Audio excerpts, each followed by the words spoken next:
sinisme dari publik, Pak Menteri, bahwa hukum kita itu tajam ke bawah, tumpul ke atas. Ya, saya tidak bisa menyatakan bahwa pernyataan seperti itu tidak benar. Karena faktanya memang Ada. realitasnya ada. Tetapi semangat yang dibangun oleh Bapak Presiden Prabowo, selalu saya sampaikan bahwa itu muncul, semangat itu bukan sesuatu hanya untuk menyenangkan orang. Kita tunggu gebrakan beliau yang setiap hari sekarang lagi berkomunikasi dengan seluruh aparat penegak hukum. Mau polisi, mau Kejaksaan Agung, KPK, dan juga Pusat Pelaporan Transaksi PPATK. Keuangan PPATK. Beliau selalu mengumpulkan itu dengan tujuan bagaimana kemudian menciptakan sebuah kondisi di mana semua orang bisa mendapatkan keadilan dari sisi tugas pemerintah. Karena tentu Presiden tidak boleh campur dalam urusan yudikatif, kecuali di akhir, ya, seperti yang kemarin-kemarin saya sampaikan. Tapi kan Pak Presiden bisa bilang, kalau untuk koruptor jangan cuma berapa tahun, 50 tahun dong. Walaupun ternyata 6,5 tahun. 6,5 tahun. Nah yang kayak gitu itu mungkin ya. Karena tadi kalau dibilang apa yang diharapkan sama netizen ya. Publik lah.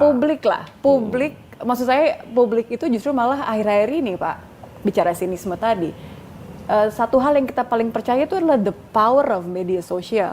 Ketika keadilan justru malah no viral no justice Pak. Itu kan sedih banget kalau misalnya kita bicara masa diviralin dulu sampai akhirnya baru ada yang komen, baru kemudian ya ditindaklanjuti gitu. Sebenarnya sih kalau saya lihat kinerja secara umum ya, kalau kita bicara case by case, maka tentu penegakan hukum seperti pandangan kalangan netizen sekarang itu tidak salah.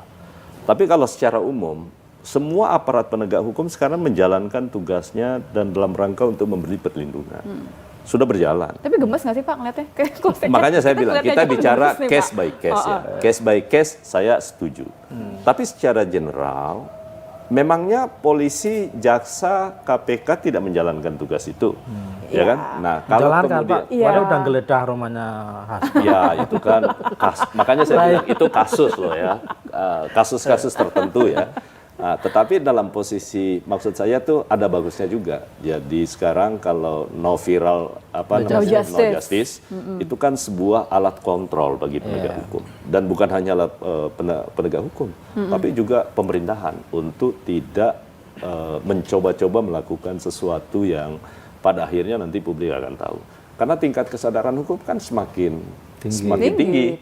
Itu baik karena kemampuan kita mengakses teknologi informasi, dan kemudian juga tingkat pendidikan, di samping tingkat kesejahteraan itu makin bagus, maka tentu kontrol lewat media sosial juga menjadi penting. Dan itu akan membawa pendewasaan kita dalam rangka taat kepada konstitusi, taat kepada aturan-aturan hukum. Itu yang paling penting menurut saya.